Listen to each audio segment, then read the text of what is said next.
So I started Jagaaan a couple years back based on a recommendation from a YouTuber.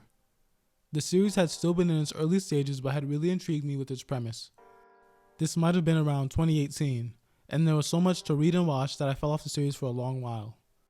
I've been spending some time recently clearing out my manga backlog, so I jumped back on the Jagaaan train to figure out exactly where the author went with the story.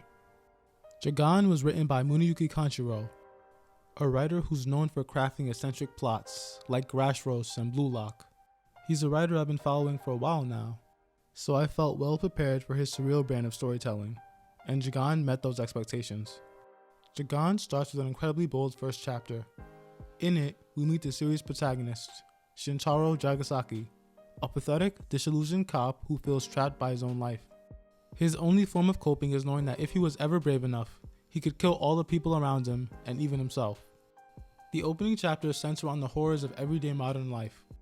The monsters are an overworked corporate drone, an abusive boss on the train, and even the protagonist's nagging girlfriend. He's frustrated, isolated, and feels stuck in a miserable life with the future already laid out in front of him.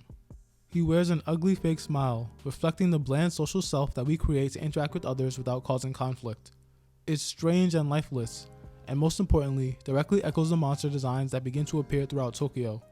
It was an incredibly dark story, a monster hunter narrative with inspiration from works like Parasite and Gantz, and was deeply infused with some strong social commentary. Unfortunately, as the series continued, it began to draw away from the inner thoughts of its protagonist. It felt more and more like he'd become your standard generic hero, and the side plots didn't help matters.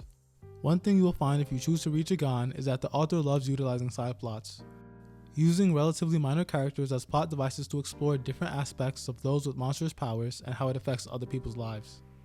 The problem is that these side plots continue for far longer than they should and happen to center around the most unlikable characters in the narrative. I don't hate the idea of side plots that don't center around the protagonist, but these plots just drone on and contribute next to nothing to the greater narrative. Robahada's story could have been completely cut out and there would be zero changes to the central story. Irie's subplot felt like an excuse for the author to showcase his fetishes. It was just wacky and weird. Then there's the issue with the story's cast of villains. Early antagonists like Shiharu and Hakuto help make Jagasaki's journey quality, because it's his conflicts with them that really fuel his story and help him figure out how he should live his life and become the kind of person that he wants to be. The problems really began once Hakuto died, and less remarkable villains took his place.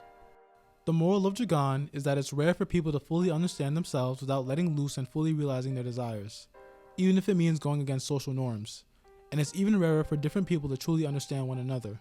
To find fulfillment in one's life may require unique experiences with unique people, and even those who understand you the best shouldn't try to control you or restrict you from living your life. Thematically, it makes sense why someone with no man's motivations and assimilation abilities would be the final antagonist.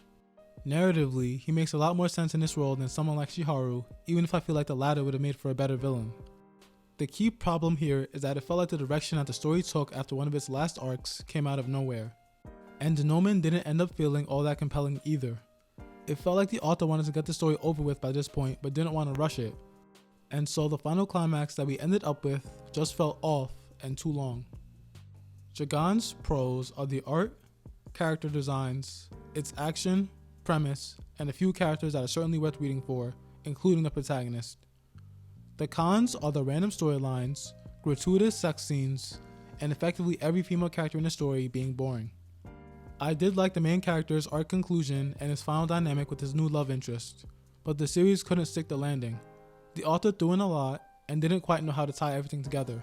A shorter, more condensed story would have worked out so much better. Jagaaan was an interesting ride, and I don't regret reading it, but I wouldn't feel comfortable recommending this series to anyone. And that's all for now.